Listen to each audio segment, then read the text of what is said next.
So এখন বাজে সকাল 8টার সময় আমরা এই 3টে গাড়ি পেয়েছি। আর এখন পুরো আমরা রেডি হয়ে গিয়েছি, আমাদের যাবো কালিম্পংয়ের উদ্দেশ্যে। একটা গাড়ি ছেড়ে দিয়েছে আর একটা গাড়ি রেডি হচ্ছে। আর এই যে দোকানটা দেখছো, এই বাইকের রেন্টাল এখান থেকে নিয়েছি, এনজিপি বাইক রেন্টাল এখান থেকে নিয়েছি। আমাদের গাড়ি পুরো রেডি।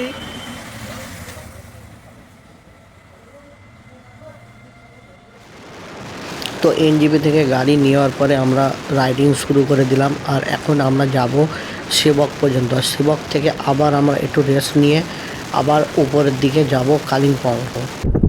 আর কি বলবো যে প্রচণ্ড ঠান্ডা, প্রচণ্ড।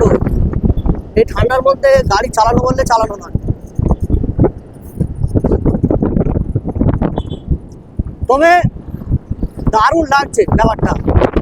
পাহাড়ি রাস্তায় গাড়ি চালানো ঠিক সহজ নয়, কিন্তু আমরা অনুভূতি আলাদা আর মানিয়ে নিয়েছি। আমরা ঠিক গাড়িটা চালানোটাই না মানিয়ে নিয়েছি। দেখো এখানে ধস নেমেছিল কিছুদিন আগে, এই যে সামনে দেখতে পাচ্ছ জায়গাটায় ধস নেমেছিল।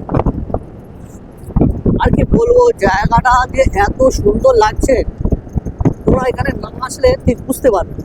আর এই যে বাইক রাইডিং এই ব্যাপারটা আরো সুন্দর করে তুলেছে।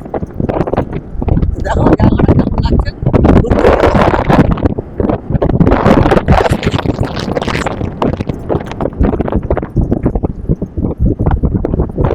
গ্রাম্য। আর যে তিস্তা নদীর জন্য যে রাস্তার যে ক্ষতি হয়েছিল তার কাজ চলছে সামনে। এই যে সামনেটায় তাদের কাজ চলছে, আসতে বড় গাড়ি আসছে সামনে, দেখতেই পাচ্ছ বিশাল কাজ হচ্ছে। আর যে ক্ষতি হয়েছিল সেগুলো নির্মাণ করা হচ্ছে।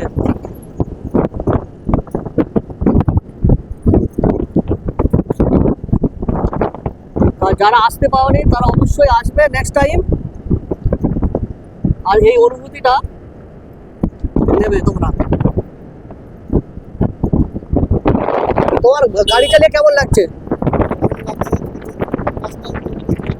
ও মাই গড, ও মাই গড। চলো চলো চলো চলো, পুরো ধস। চলো আস্তে আস্তে চলো। পুরো এতটাই ধস নেমেছে, দেখো একবার উপরটা। ও কি অবস্থা, রাস্তাটা পুরো শেষ করে দিয়েছে।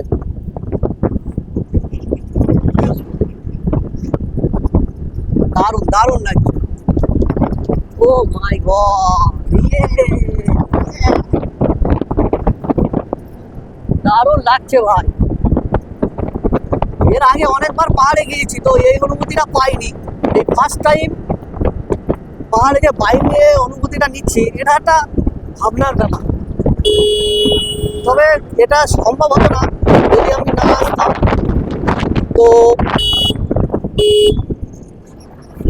ধন্যবাদ আমাদের এই ভাইদের যে লাস্ট টাইম আমাকে নিয়ে আসলো।